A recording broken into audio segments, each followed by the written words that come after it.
Or bigger than a hell ring, things like you heard on the decks. Glover hold the court and give the chief no suspect. Politics in the mix, like Gumbo Stewart Rich. Spinning tales from Black Wall Street, real life's the pitch. Johnny Glover Show, be more news. Johnny Glover Show, be more news. Johnny Glover Show, be more news. Johnny Glover Show, be more news. Business tips hotter than lava. Got that Midas touch. Stocks and blocks teaching youngins how to clutch. Ears to the concrete, finger on the pulse. Dropping wisdom like Hova, each word a joke. Johnny Glover Show, be more news. Johnny Glover Show, be more news. Johnny Glover Show, be more news. Johnny Glover Show, be more news. Walls painted black, history on lock. Blast off from Tulsa, rebirth like a clock. Markets rising from ashes to gains. Donnie the narrator, truth runs in veins. Johnny Glover Show, be more news. Johnny Glover Show, be more news. Johnny Glover Show, be more news. Johnny Glover Show, be more news.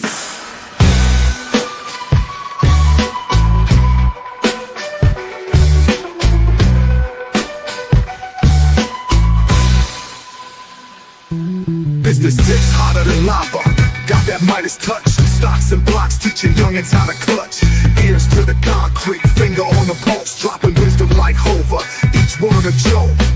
Johnny Glover Show, be more news. Johnny Glover Show, be more news.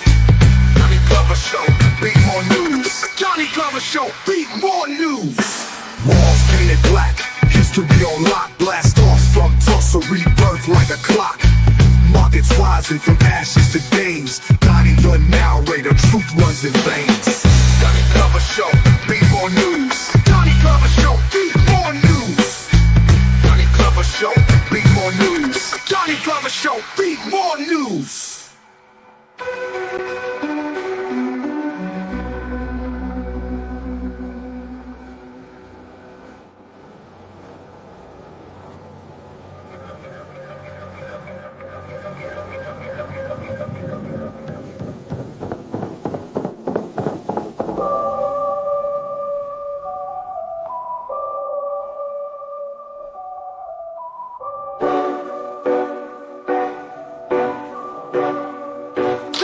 Show, be more news.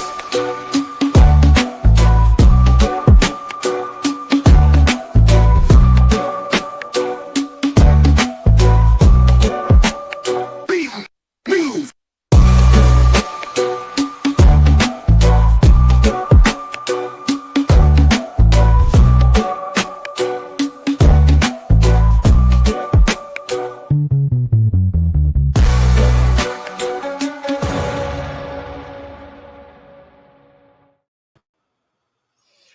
Shout out to Brother Calvin for putting together that funky song.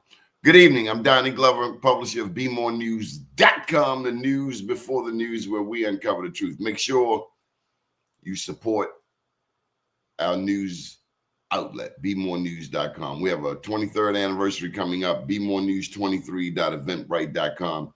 Please like and subscribe and do share with your friends.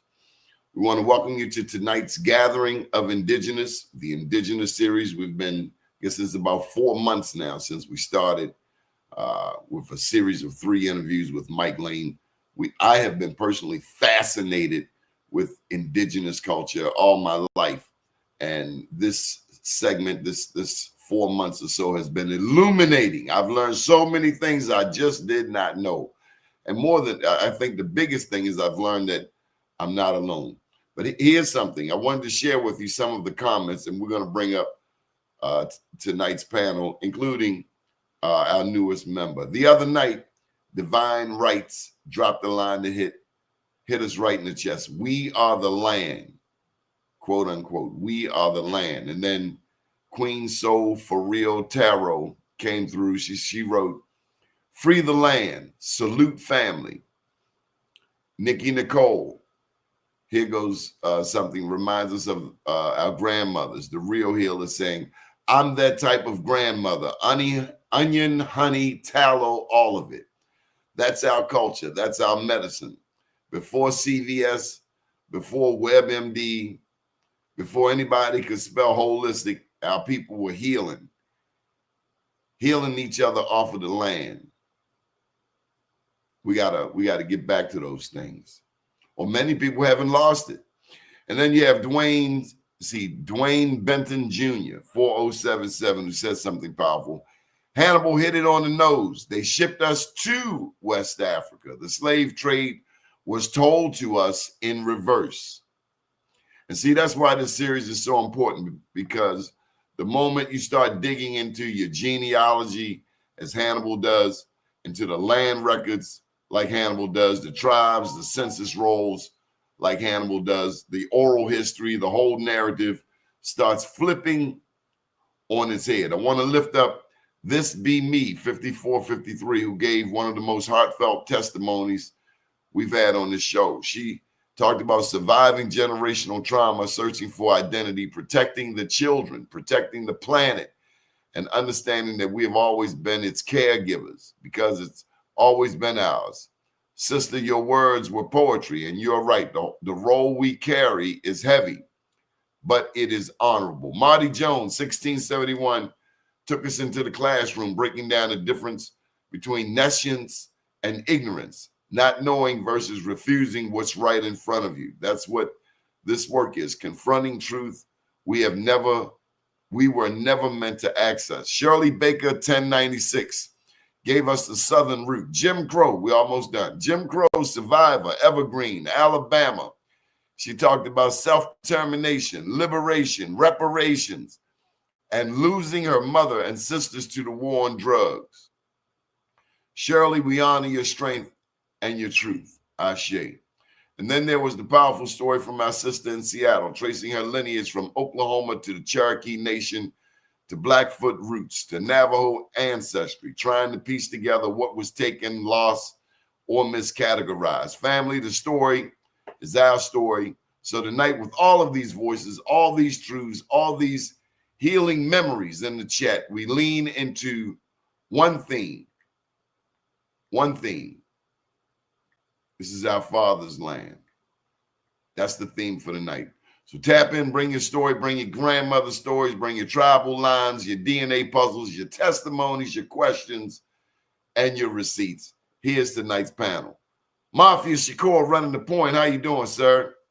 Peace to the God. How you feeling? All is well. Good. Where are you, sir? Baltimore. Hans Lee. Peace, peace, my brothers. Where you Peace, from? or Can y'all hear me? Yeah, where you from? From the wild hundreds, Southside Chicago. Hannibal James. How you doing, sir? Hey, what up, though, everybody? I'm all right. What up, though, Where you Donnie? from, sir? I'm from Detroit.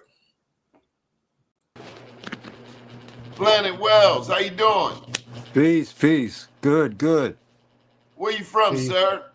I'm in Hawaii right now. By way of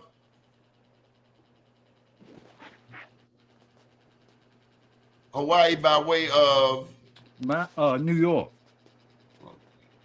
thank New you. And York. we got our newest panelist. Welcome him, brothers. Minister Balone. peace, bro. Peace. What up, though? Peace, How you brothers. feeling? Peace, Wonderful, peace, man. I'm blessed to be here with you, brothers. Peace, Yes, peace. sir. Yes, sir. I say. Good to meet you. Where you from, cousin? Baltimore, Maryland, born and Appreciate it, raised, appreciate it. brothers. All right, That's what's now. up. All right. That's what's up. Where over west? Be more.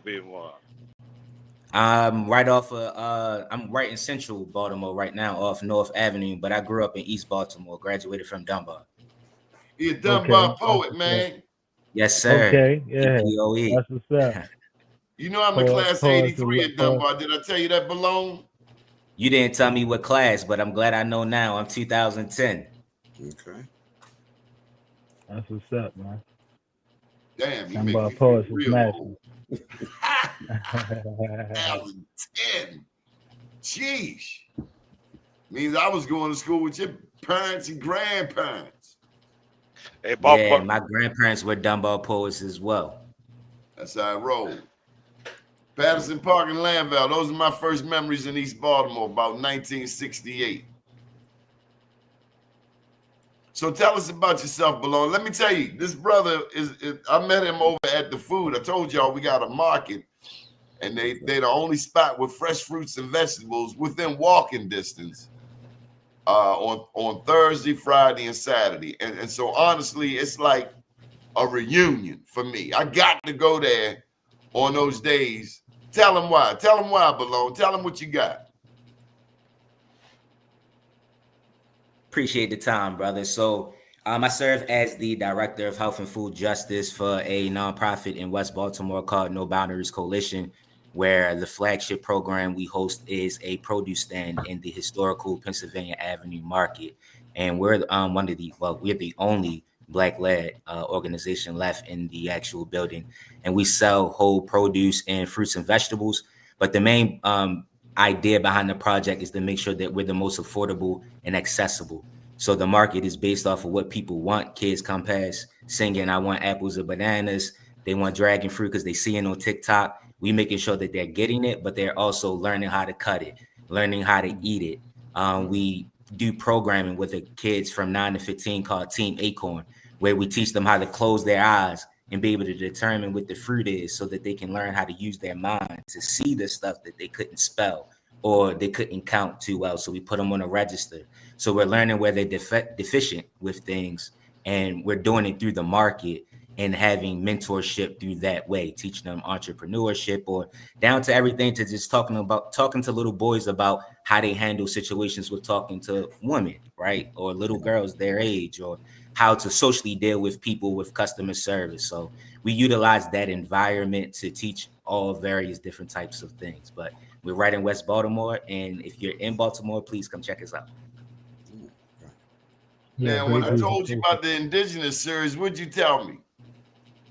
Oh, you got to get me up on here, brother. I got to talk about that as well. A lot of people think that there are not people that look like us that are in the indigenous field, and the more opportunities that we get to be able to speak about it, the better.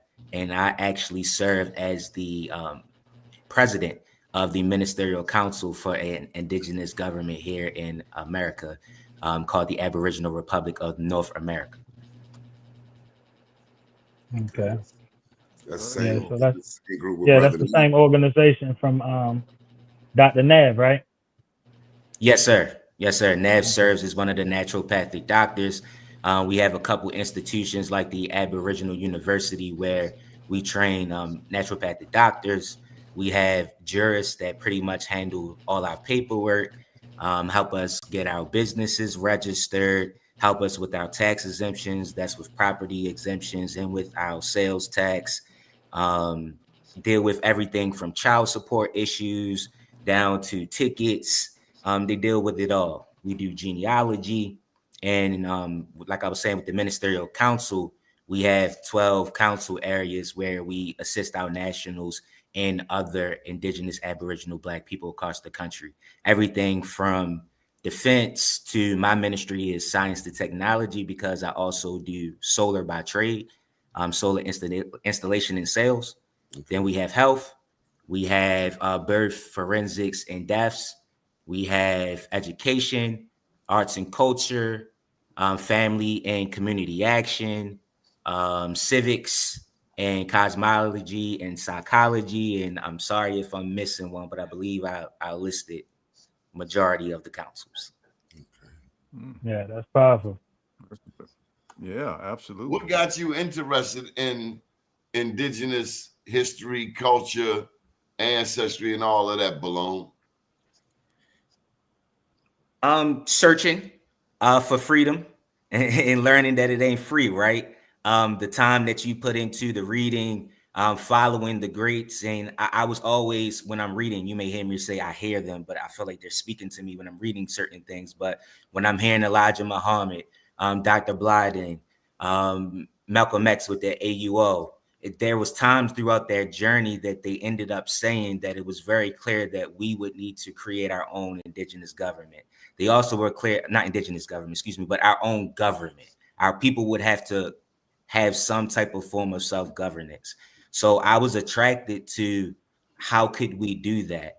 And I ran into the Washita tribal group, and from learning from what the sister did over there, you start learning about other different tribes. And I found out that there's over 400 indigenous tribes that are recognized by the United States, but there's another 500 that aren't. So that just led me to think, like, what's actually happening out here as far as how does people come together and have real governance and protect themselves, but also more importantly, have real political recognition. Well, representation is the biggest thing. And how have you searched your ancestry? So genealogy is a part of it, and you go through genealogy when you are able to sign up with the tribe. You'll get a jurist that will have that as a service. And yes, but not only just the genealogy that I did throughout the actual process. My great grandmother, who was from East Baltimore, she died at the age of 96. She would always tell me about what she knew about the family tree, and that she knew that her great grandmother was what they called a Native American. She even used the terminologies of color. I remember her using words like colored, mulatto was more so what her people were called at that time. So me having that background, it was always in the back of my mind to want to look into my genealogy. And then when you start looking into it, you find a lot of our people would sign up as Choctaw or Blackfoot, Yamasee, the various different things up and down this region. Did you run into one last question, Mafia? Did you run into opposition? Did you run into people who discourage your research, or who shamed you for your interest in your ancestry from an indigenous perspective? Every day. And mostly people who look just like me. No shade in that regard, but it's hard to believe, right? Because neither side, our culture or other cultures, didn't go through like a rehab period between like slavery and the other issues that we went through, right? What you mean a rehab period? I think it would have been imperative for Black people to have a time to actually evaluate our mental and emotional and physical side, fiscal side as well, of what was happening to us. I think white folk needed the same thing, right? Yeah, right. Instead, we just acted like it never happened and just try to integrate each other into each other's communities, and it just was not going to happen like that. If we get therapy and they don't get therapy, it don't make no damn difference. Come on, Mafia. Well, let me add to it real quick. As far as us, when I talk about the indigenous side of things, we got to understand, if we want to self-govern and we want to be free, it's been hundreds of years of us being indoctrinated a certain type of way. So it's not going to be easy just to sign up and say, hey, I may need to change my name to make this process work. I may need to fast. I may need to build with people that I don't normally build with. So it's a lot of various different issues, because freedom is not free. So you got to prepare for that too.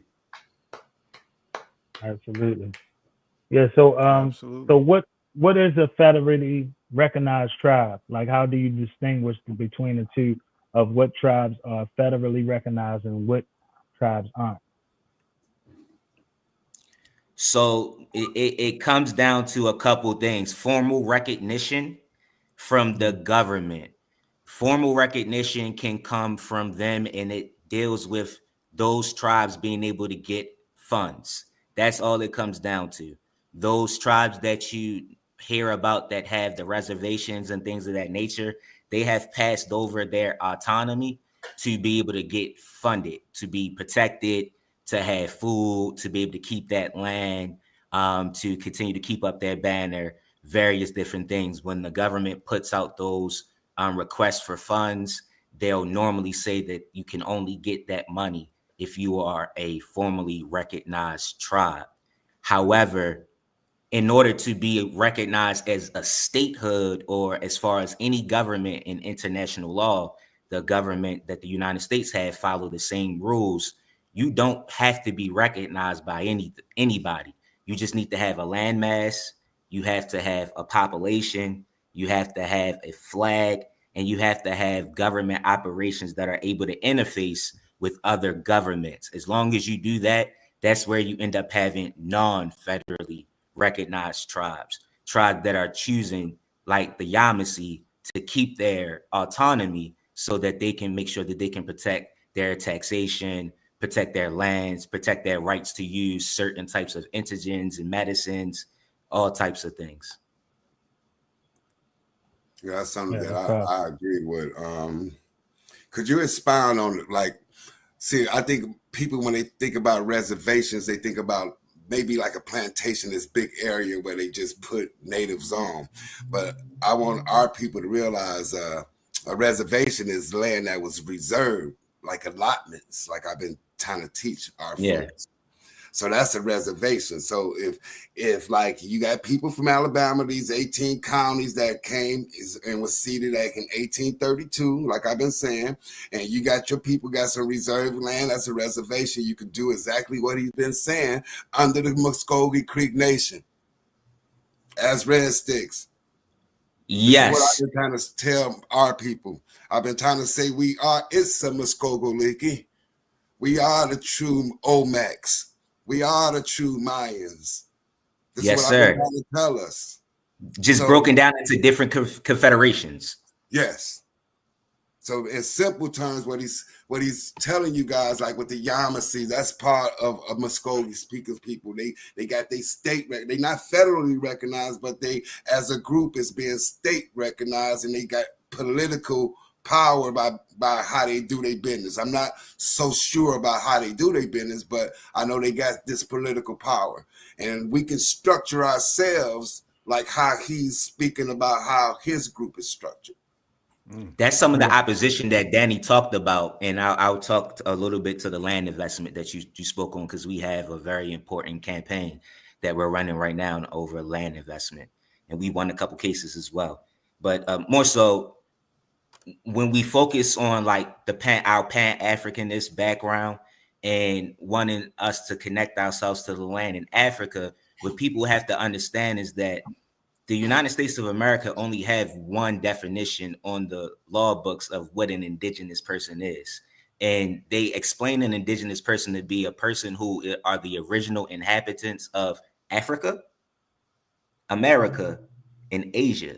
So based off of the story that us Black Americans have, we either had people already here, or we were taken from somebody, which deals with taken from somewhere else, which deals with denationalization and genocide. That gives us the right to self-identify with whatever group that we decide to do by law.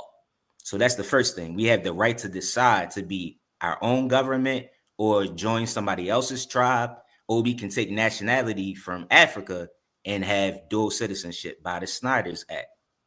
What I'm getting off to you right now is that a lot of times the arguments is we not from America, we're from Africa. How are we going to be an indigenous government? How are we going to be an Indian government? We got to move on from that argument and start focusing on what the political representation that we have on this land looks like. And if the definition says we're indigenous based off of being from Africa and or America, then we fit the bill. So now we need to say that we're going to have our own recognition, and we can break it down into ministries, and we separate the country. That doesn't mean that we're not a part of America. That doesn't mean that we don't have actual responsibilities that we had to take care of before, but now we've added on a whole new level of rights, like this brother is speaking to. So now when you do genealogy, it's not just about saying, hey, my grandmother was a part of the Choctaw. Your grandmother probably got land rights somewhere, or actual will that land is owned by, especially if you live in Virginia or North Carolina. You start looking up them wills. Your grandmother, your grandfather, great-grandfather, somebody owns some land somewhere or has rights to that land. We take that land back based off of all of this type of documentation. But you got to be a part of a tribe. It's no more longer good enough to say, my grandmother said I was a part of the Muscogee, or my grandmother said I was a part of the Blackfoot.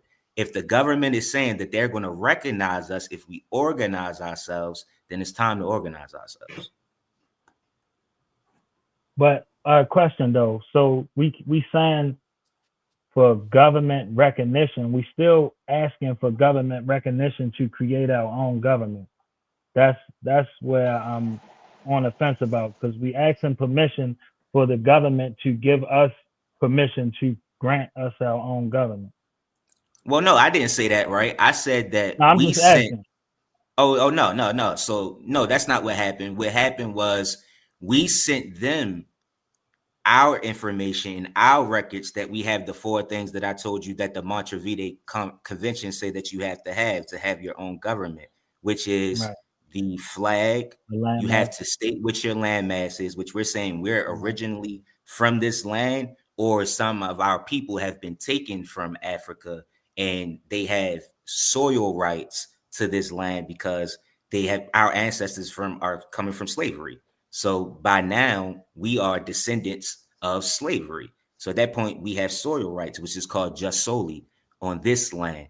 But as far as the recognition, we made formal recognition on March 6th of 2006 when Cardinal Lisa Rice was the Secretary of State, letting her know that this is what we're going to do. And we had to line up the proper statutes to say the U.S. Constitution says that we can do this, and these are the articles. International law says that we can do this, and these are the articles. And she signed off and gave us that okay, that she received it. Not that it's okay for us to do it, but that they received that recognition from us. Then we got it from the Commonwealth of Pennsylvania, which is where our chief was at the time. And he pretty much agreed that she okayed that they were going to recognize our tribe. So it's not that they have to essentially give us a permission. We've already said that we set these things up. This is how we're going to do business with you. They've now put it on the record books. But we are not a tribe that are federally recognized where we are getting funds. But at the same time, when you're doing all that, you also have to have some type of educational part where you're teaching your group of people like some type of cultural sense, right? There's a rites of passage. So when you sign up, let's say one of y'all want to get in, right? And you sign up to get into the tribe.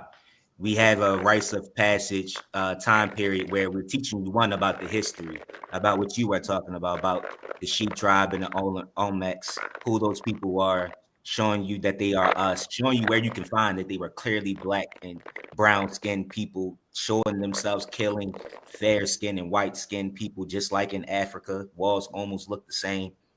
You go do that type of stuff, but then you also go through the law portion. We teach you the general stuff about how to deal with your documents, how to get your bank account set up. I changed my name. I changed my passports and all of these various different things to make sure everything was aligned. So everybody get taught this type of stuff in the beginning. Isn't that the part like that's part of the program to get the funding from the government part where you have to have, because that's the part where I'm at with forming us down in Coosa, where we have to have a declaration amongst ourselves, like a constitution amongst ourselves. You get what I mean? And we got to have these educational services that we provide our folks. So I'm seeing where it's at, but it's also like what average people can do, like you said, with a 501c3, right? Yes. What happens though is that that's just under the IRS, and the IRS is not set up to stop you in the beginning. Anybody can go in there and fill out and get an EIN number or a 501c3 or whatever the case may be, but they will come back to make sure that you properly are doing business the way that you're supposed to. That's why we don't speak about like sovereign citizenship and all of that, because most people who are speaking like that don't understand how that law works with like subject matter. If I'm riding on roads that are owned by the United States, if I'm using USA IDs and I'm a naturalized citizen, there's no way around that. You either are a citizen or you stateless, and they own these roads. The only difference, let me finish this real quick part. The only difference, so I can add to what you were saying, was that when we sign up with our entities, they're under our nation. Right. So essentially, when you get a business from us, that's being registered in our indigenous government. It's not being registered by the IRS. Yes, you'll get an EIN number so that they can make sure that you are under our indigenous government, but that's why we gave them that acknowledgement. The sister made a good comment. It's not that we're looking for recognition. We're looking for acknowledgement so that we can do business with them. So that's when they give you an indigenous government EIN number, which is different than your typical 501c3 or even 508c1s. Planet, let me just jump in. Planet, that's me putting it on mute. You got some static coming through that line, in case you're wondering. Go ahead, Hannibal. So what is the difference between the just solely, like you was explaining, and the United Nations Declaration on the Rights of Indigenous People?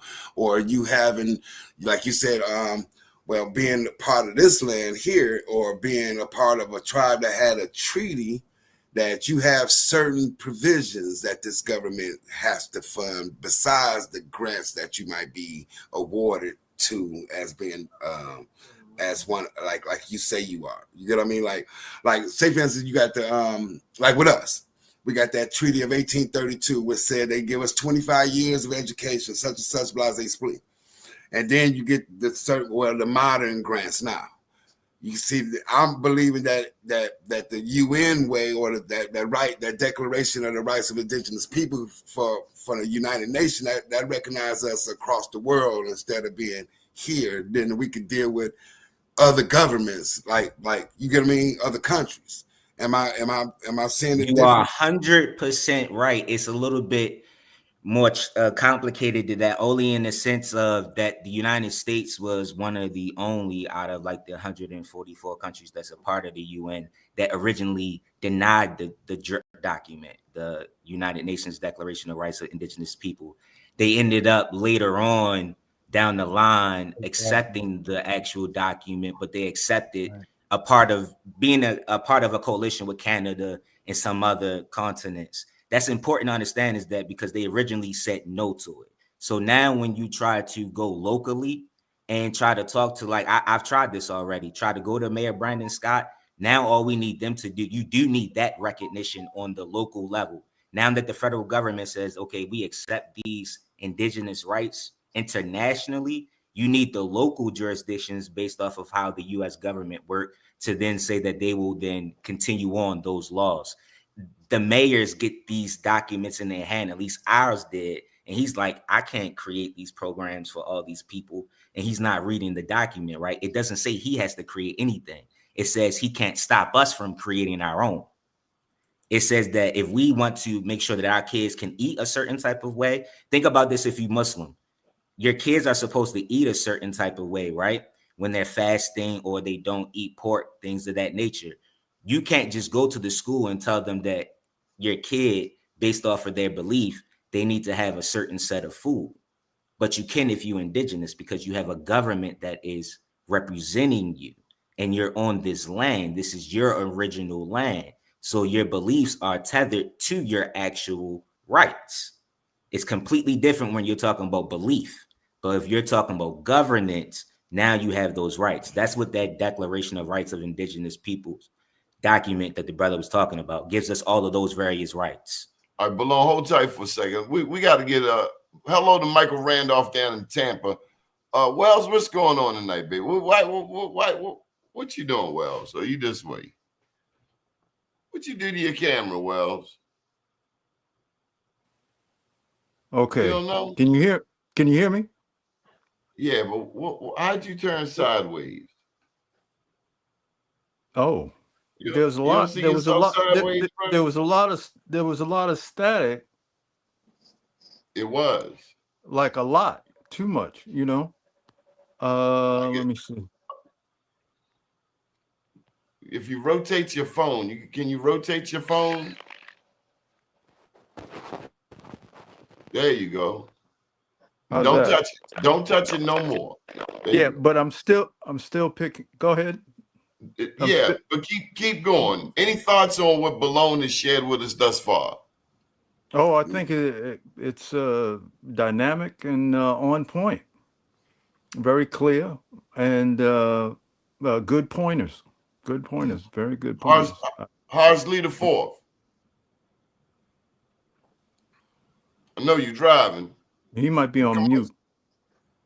Yeah, well, I don't know.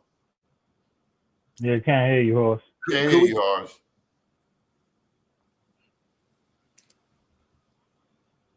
Until he get in, could I just add? Could we? Yes, sir. Kind of expound on. So, okay, I'm sorry. No, I'm not on mute. I shouldn't be. Can y'all hear me? Yeah, we can hear you. We hear you. I'm not on mute, so I don't know what that's about. No, Yeah, we hear you, God. You're good now. Can you hear us? We can't hear you. That might have been where Go ahead, Hannah. Can y'all hear me now? Oh yeah, Yeah. we can. Can you hear us? that might have been where the technical problem Oh, is. okay. I didn't know, man. Okay, so yeah, I most definitely I was listening all along. Yeah, so oh man, this is messed up. Yeah, this is crazy. Yeah, I can hear y'all. Can y'all hear me? Yes. Yeah, we hear you. Well, yeah, I'm driving. That might be the issue. If y'all can hear me now, man, I don't know what's going on. I got this headset on, so y'all won't hear all this other noise going on in the background while I'm driving. Mm-hmm. Yeah, Go ahead, Hannibal. I was just trying to. I think it's. Can y'all hear me now? Yeah, we Yes, hear sir. you. Can you hear what we saying? Yeah, no, you can't hear me. Yeah, I was just. All right, thinking, I'm gonna just listen, man, because y'all can't hear me, man. I was just thinking that it might be a good thing for us to do the genealogical research where we see what happened to our kin, you know what I'm saying? See what tribe or what clans we belong to, because I found out some interesting things about us and what it deals with graphite and tin and wood and all types of things. Not just the land that it's on, it's the minerals that it's on. And this thing's called, our people was killed on drinking water back in the 1842. I'm finding this out. Now, and then the ones who got the allotments, then the rest of us enslaved. So these are things that we need to find out because, like I said, it's a treaty. And it's laws and certain things and certain people is benefiting from treaties that shouldn't be benefiting from these treaties. And that's a fight that we got to fight. You get what I mean? Not just being recognized and being the government. That's a good thing that we're supposed to do. But it's also a fight that we got. And this people still taking things from us. So that's what I just want to drop to our audience. You get what I mean? Mm-hmm. Find out what tribe you come from. I'll also add that you don't have to be from a tribe. Like I said before, Article 9, let's go straight to the DRIP document that you spoke to. Article 9 says indigenous peoples and individuals have the right to belong to an indigenous community or nation in accordance with traditions and customs of the community or nation concerned. No discrimination of any kind may arise from the exercise of such right. Basically saying we don't even have to still practice. And what I mean by indigenous, that means people who believe that you are from the African landmass. You have that right too. It's called self-identity. That's a confusion though, bro. This is what I'm saying. This is what we coming to. We coming to because we doing a genealogy to know what tribes we do belong to. Because if you take on immigration, this is where the confusion came in, because people who weren't from this landmass and people who were from Africa, they made the confusion amongst the tribes so that people who weren't from this landmass could take control over the land. So that's the issue that we're dealing with on a root base. So to have people who have no identity of the land or the tribes and say that anybody can come in, this is where the confusion come in. You see what I'm saying? I agree. And no, I do agree. And that's why we have genealogy, right? We have genealogists so that they can be very specific about who's from where. We even have something called the IPA for those people who find out that they are not indigenous to this land, but they are a part of Africa. They actually can't be a part of our actual tribe. I want to be very clear about that. That if we do your genealogy, we found that one of your parents is from Africa. It's not that we try and keep you out like the other tribes are doing. Essentially, what's happening is you already have a nationality and you already have a nation by government that can come and protect you in that regard. So while you're on this landmass, we give you that political party to still protect your rights on this land. So it's not that you're not a part of it. We just keep you with it. Say that again. What is IPA? It is another indigenous tribe, or what's called a national plebiscite. These indigenous governments are called national plebiscite entities. We created another one for our African American brothers whose genealogy comes to having parents that are from Africa or anywhere else that Black people are indigenous too. So something all encompassing, in other words. Yes. It pretty much, even with people who don't want to fast, because we fast. Me and Nev at the end of every month and all the nationals, we don't eat for 3 days. But again, this helps us with that constitution of the indoctrination that we were talking about and getting over these things. If you're not healthy enough, or if you're older or wise and you have certain issues or pregnant, of course, you're not fasting. But if you're healthy and able, we want you to fast. But if you choose not to fast, but you still want your indigenous rights protected, then you can join the IPA. Wanted to share some things. We come across a lot of things in our private chat. We have a lot of conversation. Here's one for today. As an heir, the brother just read for me what his great-great-grandfather wrote in his will. He said it's to be in the family forever. Okay? But as an heir, the brother just read for me what his great-great-grandfather wrote in his will. He said it's to be in the family forever. That kind of got me. Yes, sir. Any thoughts on that? I had to share that with you. I got a couple of more, but any thoughts on that? I think it's important. Trust property. Yeah, it's this what Hannibal talking about with the land allotments, and once you do your genealogy and you come across these documents and you find who are holding these documents or these land masses captive through the non-acknowledgement of these treaties and these wills and things, that these documents that's already documented. But if we not connecting to it or doing the research or properly placing ourselves in this information, we can't utilize it. Yeah. Here goes another one I wanted to share with you. Been doing the status correction process. Listen up. If you've been using the SF-181, that form is being revised and will no longer be a way for us to update our identity or ethnicity. The only way would be through a affidavit which Sharif Nine Feathers Bay has created to put on public record in order to be federally so and glad we globally recognized. Please listen. There's a deadline for 2026. So remember, the Moorish Americans, there's no more white status after this year, right? All would be presumed as being Black status unless they put not their nationality up, their identity on the record, on the public record, the proper way. Sharif and I had a live event for this. If you missed the event, go ahead and comment replay so that you can get started on your process. Those of you that have been doing the status correction process, listen up. If you've been using the SF-181, that form is being revised and will no longer be a way for us to update our identity or ethnicity. Okay, help me understand what she's talking about. Please, because our people are getting really mixed up in this type of stuff right here. And this is a major problem in the type of stuff that I do.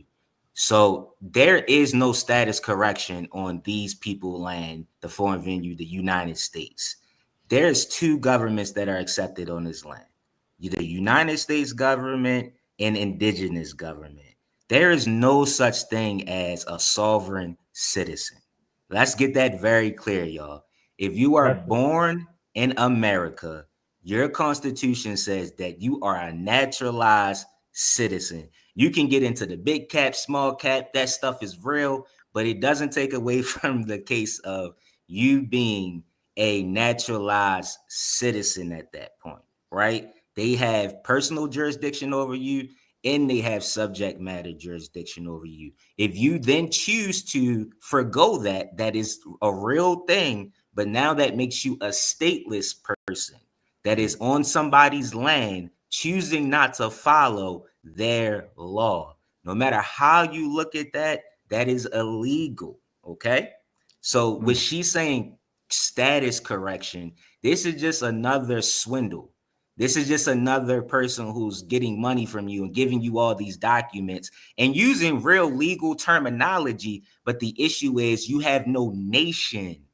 You have no identity where this government is running this landmass. You can't interface with nobody. I'll give you a perfect example, Brother Gover. If you crash your car as a Moor or a sovereign citizen, you can have the right to travel, but the people who contracted to build that road is the United States. And people from Germany, people from Mexico, there's people from other lands that are driving on that road to get to work, right? So if you crash and you hit that person, somebody has to represent those people, and they have treaties that Mexico allows those people to ride on those roads. You saying you stateless. You saying can nobody tell you what to do, but you ain't built that road. It don't work like that.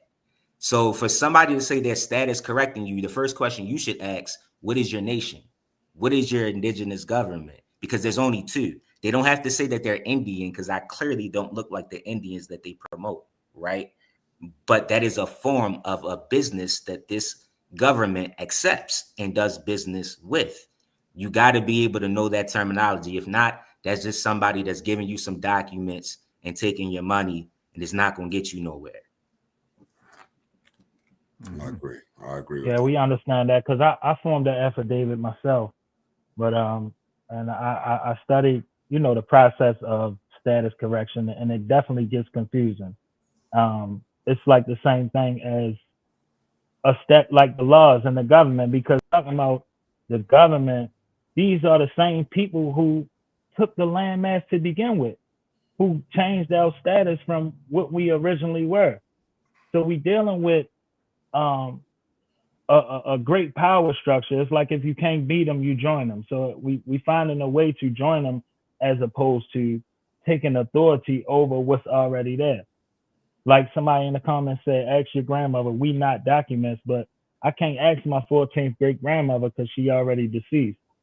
So if you go through the documents, this is how you trace that lineage to these certain point in time, because it is already, like I said, land allotments, is wills. And if we follow the story of the history is there as well. So you read the history that is described for these individuals that we follow behind, and we follow the history that we've been indoctrinated, as we say, or taught, to really understand what's going on the land in this time, because it's all a reinstitution of the same indoctrination. It's just a different aspect of it.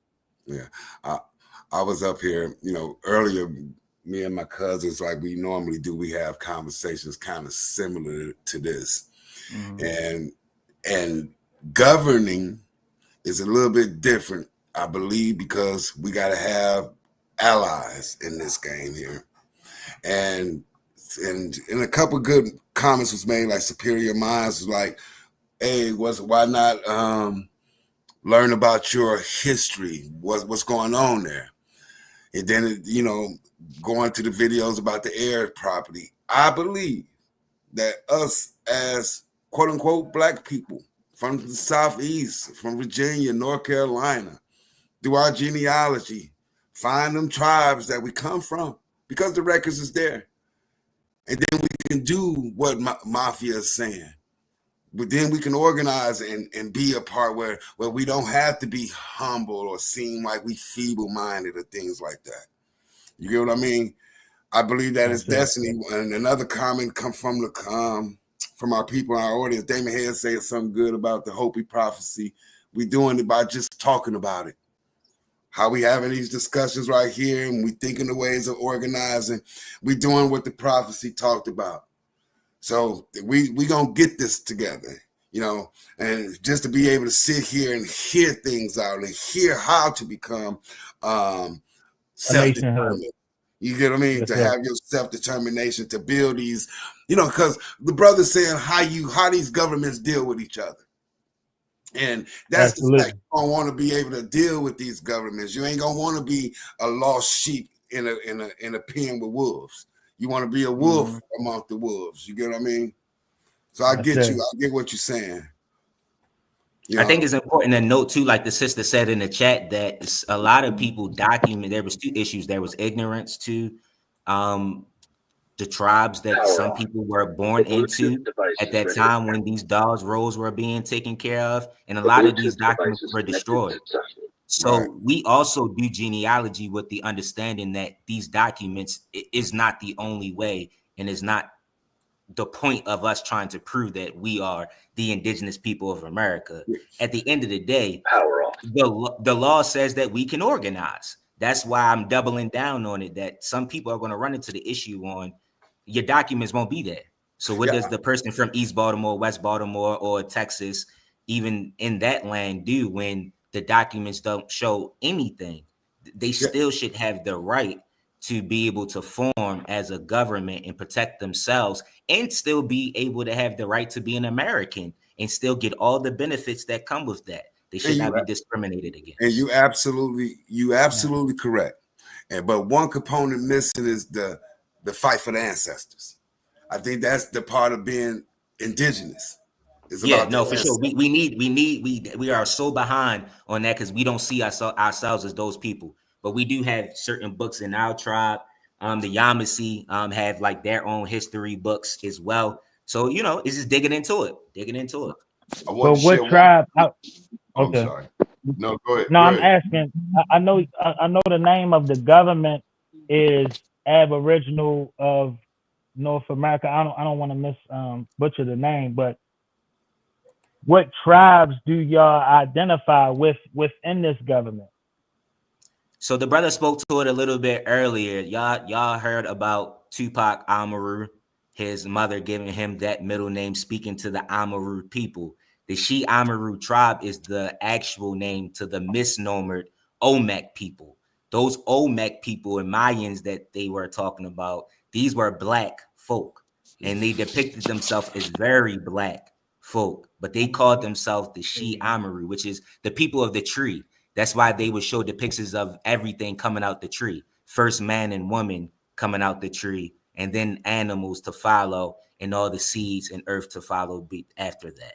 So a lot of the same creation stories, but they would believe, not that they actually came out the tree, but they believe that they came from the earth. And trees are one of the ways that they would depict that they came out of the actual earth, right? And that they don't have a birth date. Exactly. They believe they don't have a birth date either, that they've always been here. And these are the things that they've been showing on their calendars, hence why people allude to the Mayan calendar. And this is key too. That calendar was spades.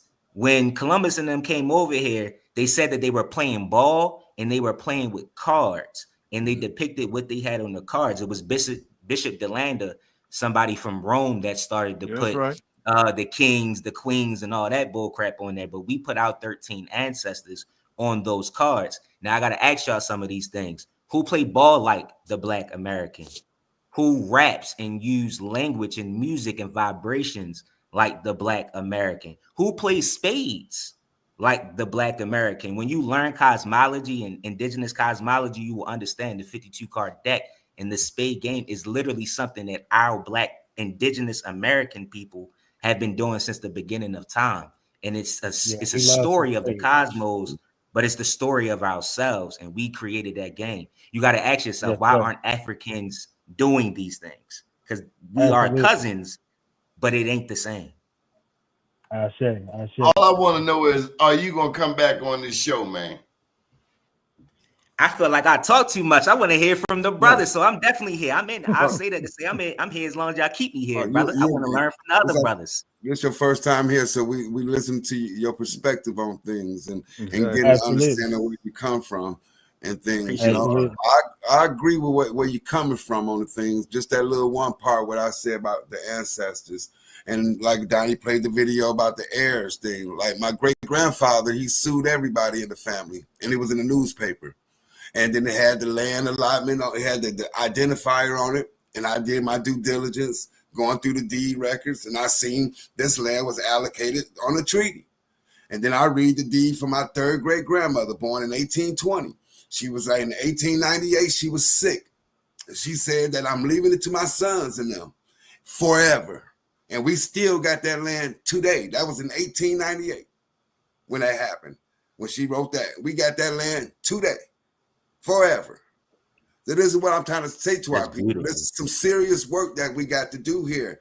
It's some we can uncover things that is duly just due to us. You know what I'm saying? Not just being, you know, it's good of having this independence, but it's things that's owed us that I believe that we need to fight for. I gotta get this one last clip in, and then we gotta get some libations and some meditation going on. Here you go. The fact that we're finding out that we're the indigenous ones, they got all kind of comments and mad about it because they know eventually they're gonna have to get up off our land. You see my dream catcher earrings, baby? Oh, it ain't a dream. It's very real. This land is our land, and it shall be returned. Word is good. So you see, rumor has it that a lot of people don't like the fact. What do you think of that? True. She's telling the facts. It's gonna be returned. That's what I'm saying is we gotta be for our ancestors. That's who's speaking now. You know what I'm saying? We talk.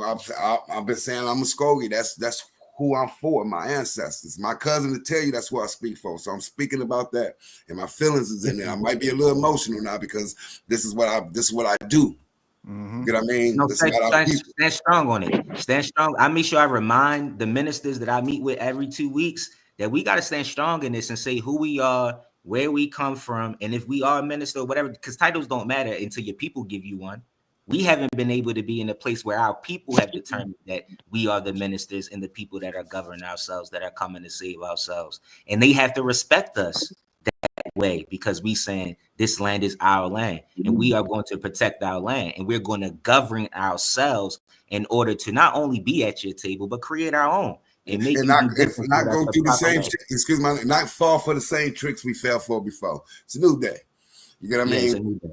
That's one thing you said. This land is our land. Y'all remember that song? This land is our land. Yeah. And now it's time to stand on that. I heard a song today that I got to share with you, and boy, did it just hit different. Do you remember 1 little, 2 little, 3 little Indians? Yeah. 4 little, 5 little, 6 little Indians. Learned that in kindergarten. Yeah. Right. But it was like a countdown, wasn't it? Till it wasn't no more Indians. Horace, come on in here, man. I'm saying, can y'all hear me, man? Yes, we can hear you. Well, listen, man, you know this link that you sent me, I'm having issues with it here connecting to my headset. So I stopped and hopped on my my laptop and it's taking me to StreamYard's website instead of like it usually does and just, you know, puts me straight on the show. So yeah, I've been watching all along, though, brothers. Yes, sir. Well, what's your thoughts? Well, I mean, well, I wanted to say, you know, a couple of things. One thing is that I understand that Rome wasn't built in a day. And when I take quotations from people like Noble Drew Ali, he said that I'm going to leave the European here long enough to teach you how to run a government. But I also understand what Mafia is saying, and I'm sort of running along those same lines. I think that what we are trying to do is have our little room of heaven tucked away in a house that's hell. So when we start to like the brother was saying, you know, the recognition thing, I think the terminology may you know throw people off, but it seems I think that sometimes, man, you know, we looking for perks and you know some type of you know material accolade outside of the struggles that we have been accustomed to, you know, over the years of us being on this planet right now. And I think that, you know, there's not anything necessarily wrong with it. But like I said, Rome wasn't built in a day. And I understand it, but, you know, I mean, you know, I'm still, you know, pushing for get the hell off Turtle Island, and we will most definitely handle what we need to handle. So I have no problem, with anything, but I do understand, man, it does seem, a little like we're trying to be accepted by a government on our own land that's operating in a quasi capacity, because they have the ability to kill us and to lock us up. And so what we're trying to do is tiptoe around the fact that more so than anything, they need to get the hell off our land. Like and subscribe to the show, please. Like and subscribe to the show. What about you, Planet? You've been relatively quiet yourself. Well, a couple of things. One, Bolon. I appreciate the work you're doing. Okay. I feel it in I feel it in my head, and I feel it in my heart. I say. So we appreciate you. Now, one of the things that Horace the Fourth was illuminating is who we actually are dealing with. Now, in my research, right, one of the things that really hit me was when we were dissecting some of the colonists, right, the colonizers. There was a large influence by Spain, right? And Spain had been occupied for 300 years by the Moors, right? 800 years. Okay. So there was obviously real bad blood. Now, also in Spain, Catholicism is king. And we also know that there was a decree by the Pope, right? Now we're talking like 1493 or something, right? About how they was going to run game on us over here, right? So now they really thinking ahead, okay? They really thinking ahead. They ain't thinking this week, next week. They thinking ahead, okay? Now, one of the things that Brother Bolton brought into the mix, because I'm always talking about the rituals of sweat lodge or medicines and this, that, and the other, to deal with this, right? And one of the things that he brought about, which is very powerful, is fasting to generate a certain type of clarity to deal with such an enormous battle. Okay, we have to be strong in terms of our nutrition. Okay, the beauty of fasting is it also it's a full thing. In other words, it relates to the body as well as the mind on that clarity. Okay, because what unfortunately, because of the technical thing, I can't remember the sister's name, but I sent you guys a video of this wonderful lady from Louisiana, and she was explaining how AI is generating a extremely perverted history.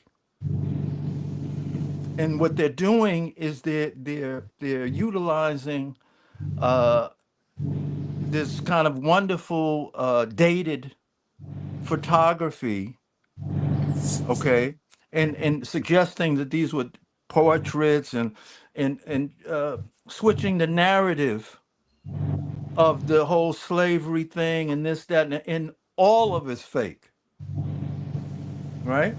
So one of the things that is very important for us, once again, going back to the fasting, because on the fasting, what also happens is, and that's my favorite thing, it brings about that stillness. So you can stop this constant generation of bullshit that you got to deal with on the daily. Okay. And it's true. Some people are built for it. Other people have to rest and approach it a different way. But what I'm pointing out is that the brother is pointing out that need, all right, to be a total being. Because and Horace is saying, no, look, these boys is on some other stuff, right? Yeah, can I intervene right quick? Yes.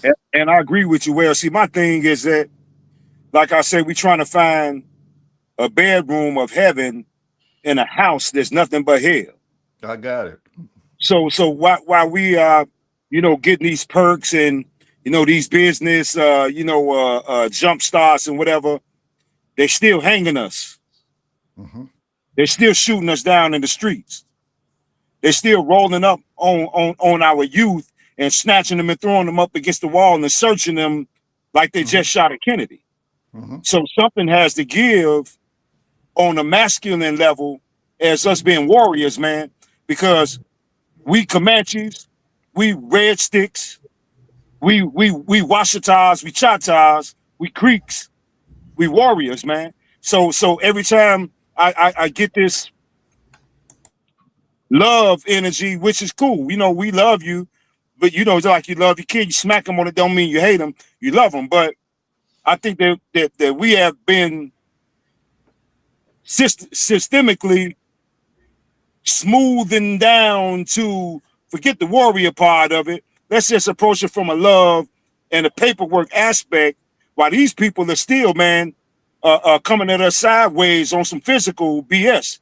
So I think that, the spiritual aspect of it plays an important role, but we have to go deep into the carbon realms in order to bring that spirituality out. But while we on this physical level, and I know it's easier said than done, or harder done than said, but whatever it is, I'm with you, but I'm also with the brother Mafia more so. We being recognized by who? Who is somebody on my land telling me that I have to tiptoe in order to be recognized by some people who barely washes their asses? Well, let's be clear. That was about finances. We got to be very clear about the dialogue. If you want to do business with somebody, then you need to be able to negotiate. It's a negotiation. We can run around and say we have our own indigenous government, which we do, right?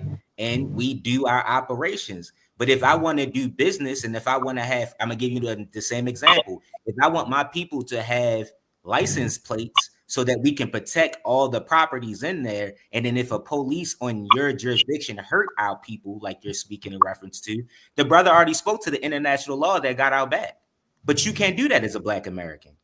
You have to have a government. So again, it starts with government. It's not about being in a place of hell, building a little bit of heaven. We saying you got a government, you got an army. Why don't we?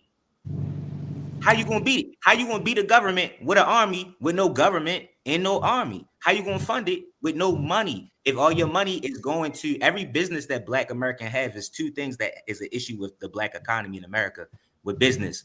Most Black businesses don't create jobs in that regard. They're mostly are individually ran by families or a few people. We're not creating like manufacturing jobs or big corporations where we're hiring 100 to 200 of us at one time.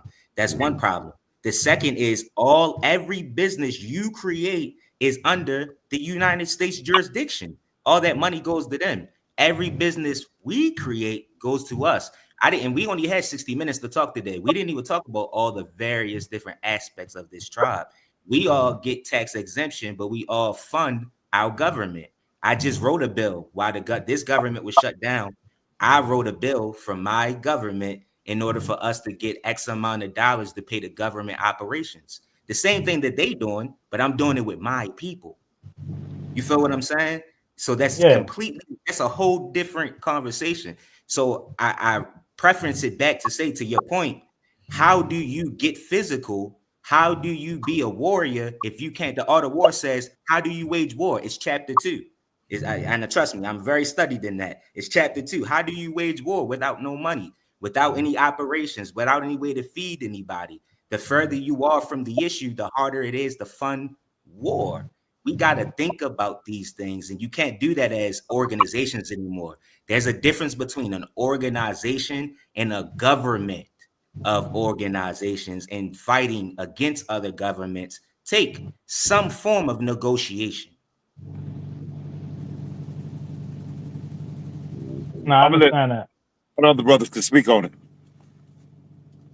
Yeah, I understand. It's just it's a two-sided coin and a catch-22 all at one time. You know what I'm saying? So it's a draw. I feel the more that we grow into the aspect of the knowledge base of where we are, like you said, Rome wasn't built in a day. We can grow. We can teach your nation as we grow as a nation as well, and creating that uniformity of what we need to stand up against what we're standing up against, because it's not just it's not a one-sided thing. We're dealing with multiple layers and multiple aspects of a vicious enemy.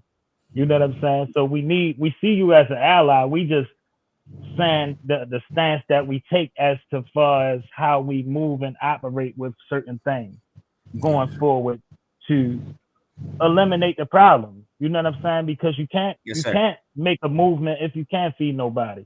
You can't protect nobody if you can't protect them. You know what I'm saying? So these things are relevant, but at the same time, we already have the documents. Like we say, if you're dealing with the United States Constitution or you're dealing with the Articles of Confederation with the Iroquois Confederacy, these you're dealing with the treaties of the Treaty of Lancaster, the Treaty of, all of these documents are already here that are supported from a gubernatorial aspect. And we just have to support these things. We have to, the tribes is already in place, as far as, like you said, the Yamasee tribe, the tribe that you guys have, the Muscogee.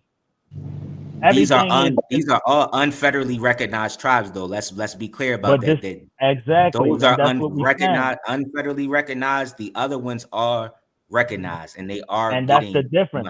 And this is the difference. I just want to share this with both of y'all, that we've been doing business with people that look like us, whether it's my dad's industry, the funeral industry, whether it's black newspapers, whether it's black corner stores. Mm-hmm. I'm all for the indigenous, but we're gonna keep on doing our Black Wall Street thing too, and that's doing business with people that look like us, that help us create jobs, and we should be able to sell them products to all people. So we're gonna wrap this thing on down. Planet, can we get some meditation going on here?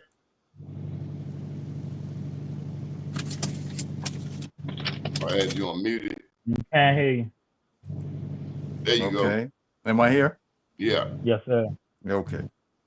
So once again, I really like to thank the brother Balone, who's bringing it all, bringing a large piece to the program, and it's wonderful to see. So getting back to the total picture of what we were talking about earlier, just now, is the fact that this is a multi-tiered situation. Okay. Hannibal often says that it's a complex situation. So complexity means that we are multidimensional, right? That there's many dimensions to ourselves, okay? And it includes health, it includes nutrition, it includes battle ready, it includes our genealogy. It's all of it. But we are an all of it people.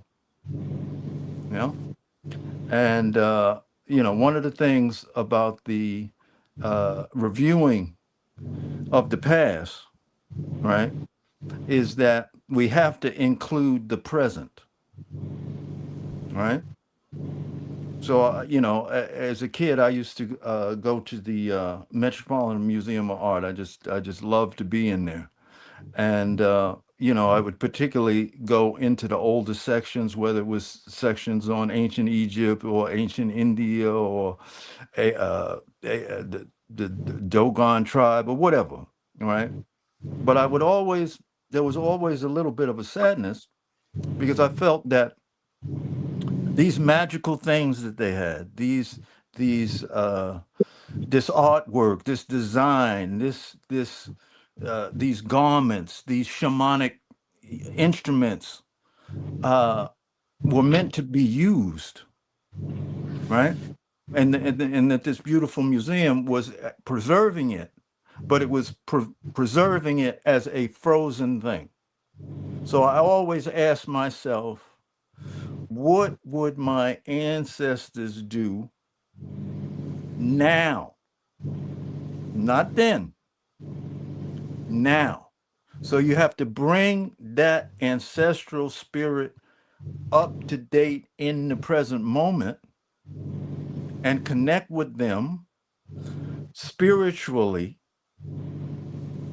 by embracing silence.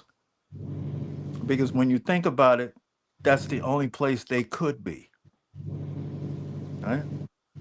Like we said on the previous show, when a lot of times when someone passes, the pastor or whatever, the reverend will say, well, now let's take a moment of silence.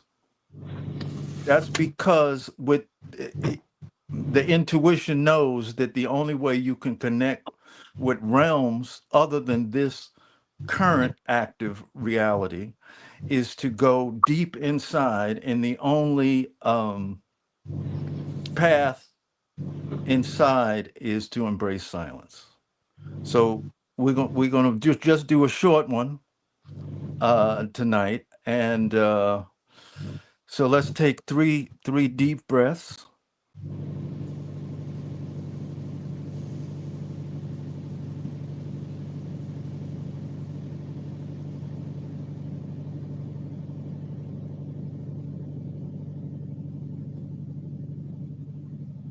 And dip into the silence. Be grateful for your being. Be grateful to be here. Be grateful to commune with like-minded people that only want the best for all of us. And just slip into that silence for a few.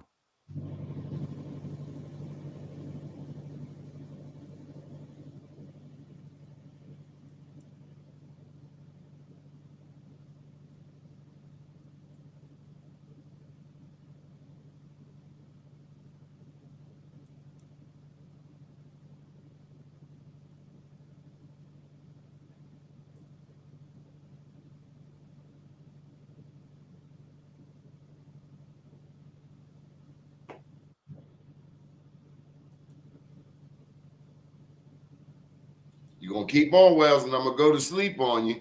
Come on with it, Ars. That's the point.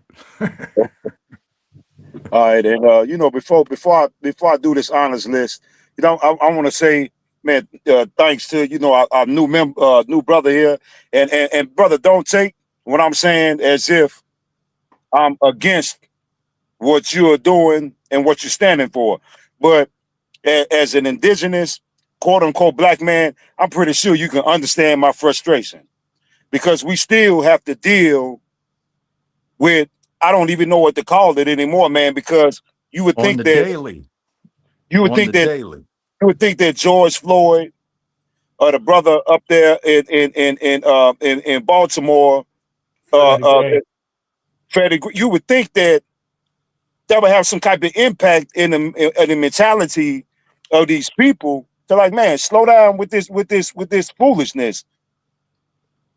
That's what happens when you're dealing with a savage.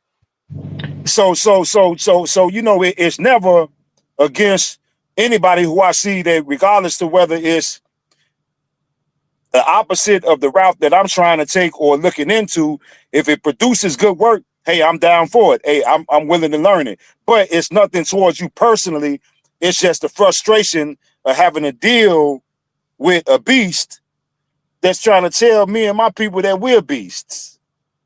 So that's all, bro. I just wanted to. That's the narcissist. I just wanted to get that out of the way so you would understand where I'm coming from, if nothing else. We're both doing that, and I would just want to say it's all love here. We have one common entity, one common enemy. Everything else, the only other common thing that I'm willing to share here is love with y'all brothers. It's no hard feelings. It's all peace with us. Let's be open and honest, and I'm learning from y'all too, brother. So I took it all as just learning from y'all, brother. Like the British.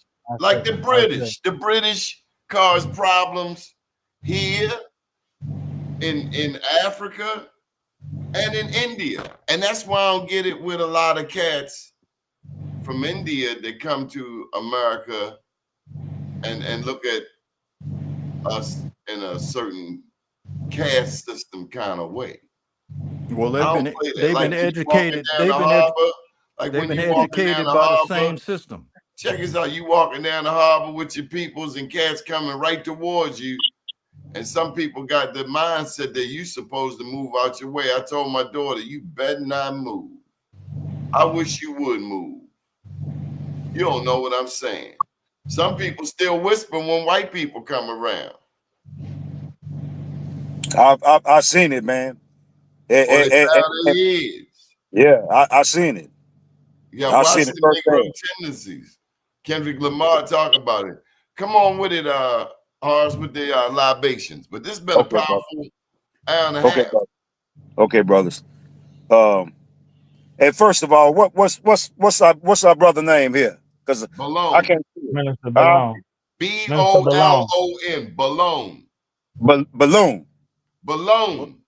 Balone. Like I got you, brother Balone. Okay.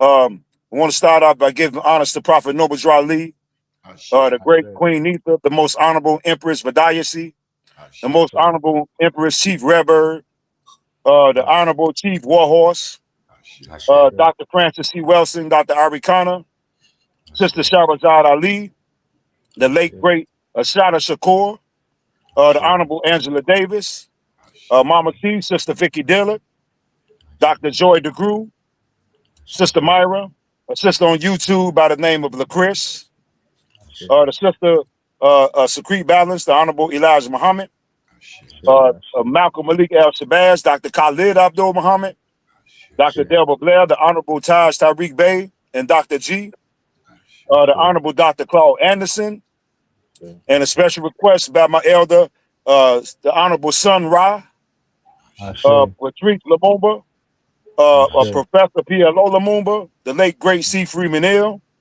Dr. Martin Luther King, Che Guevara, the most honorable Dr. Malachi York, the Honorable Omali Yeshatila, my right-hand man, Julius Malema of South Africa, my other right-hand man, President Ibrahim Traore of Burkina Faso, and my other right-hand man, the General Barbecue of Haiti, the beloved brother Bobby Hemmett, the Honorable Reverend Phil Valentine, Nellie Fuller, Fred Hampton, the Honorable Minister Louis Farrakhan, Anthony T. Browder, Professor James Small, Steve Coakley, Billy Caution, 19 Keys, Dane Calloway, Karimio Ahua, Rizza Islam, the legendary Top Cats, the late great Dr. Sebi, the late great Leila O Africa, the Honorable Yakir Wakeman, the Honorable King Randall, the Honorable Donnie Glover for providing us with this platform for us to reach our people, the Honorable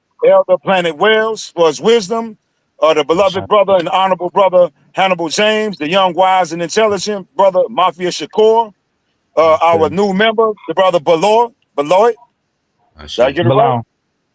Bilal. I got you, brother. And so all of our viewers who are 100% on our team in this monumental indigenous movement here on Turtle Island without any questions asked. Ashe. Horace the Fourth. Appreciate it, brother. Ashe. Appreciate it. Hey, Horace, I got a treat for you. I want you to hold tight. I got a treat just for you. You ain't ready for this, Horace. You Okay. ready? Watch this. Hey, if I ain't ready, I'll be ready when you show me what it is. I got you, brother. I got you. I got you, homie. You ready? Yes, sir. Bam! Dig that. Cedric the Entertainer. That's what I'm talking about. That's what Cedric say. Ibrahim Roy. I gotta get me a red tam. I gotta get me one of my. I gotta get my own picture. Balone. Yes, you and me both. Let me know when you find the plug. Send it to me. Send me the link. Man, I got a solid black one. I don't got the red one. We most definitely can't forget General Barbecue in Haiti, as well as Julius Malema in South Africa. Absolutely. And folks, shout out your own ancestors. We forget that. Lily Glovin, Doc Glovin, James Davis, Rose Lee, Jones family, Horace Lee, Leanna Lee, Mary Holman, Jasper Holman, Divergis Jones, Rose Lee, Leola Hardy, Milky Miles, Carrie Robertson, Alma Goodman, Ollie Lillard, Laura Holman, Lamont Taylor, Luther Holman, James Holman. Yeah. That's why this is a beautiful show, man. Look at this love, man. And I'm so proud of Baltimore. Let me tell you, Balone, I am proud of you and Mafia. Y'all represent the future. That's right. I say, salute to the brother. Thank y'all, man. brothers. Appreciate That's you. what I am saying. And it's the only way that we time travel, by listening to not only our wiser folk, but also passing it down to our young people too. Sharing is the highest form of intelligence, brothers. The highest form. Absolutely. Well, you're pretty studied. I wasn't thinking about this at 37. You about 37?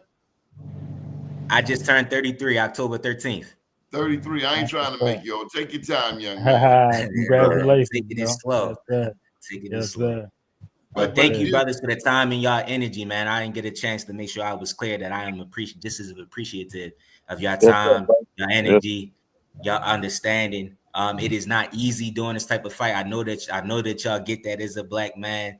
It's hard to find like-minded men and women that gives you an opportunity to speak about things with your heart and your passion, but still be honest about how they feel, right? So it's a blessing to be in this circle with you, brothers. Shout out to the chat. UMTOGBB, Indian Mama, Shirley Baker, Rock Shellify, Antoine King, Regina Harris, Big Mama, Shirley Baker, Alana, to all the people in the chat. Halito. Special shout out to Candy. I see your Brenda Bennett lately. Donnie, what's going on? Your girlfriend. I see your girl Brenda Bennett, man. I gotta check on my girlfriend. Gotta make sure she out Candy too. Shout out to Candy and Craig. Shout out to Candy, Brenda. Oh yeah, Candy, for real. It's for you, Balone. Minister Balone is in his Yeshua time. That's right. 33. Sir. So please like, share, and we'll be back Tuesday at 9:10. As soon as I get up. Yes, sir. There we see your lyrics. Antoine King. I say peace, my brothers. I say peace, family. Good evening, world. I say peace, family. Peace. What up, though? Next time.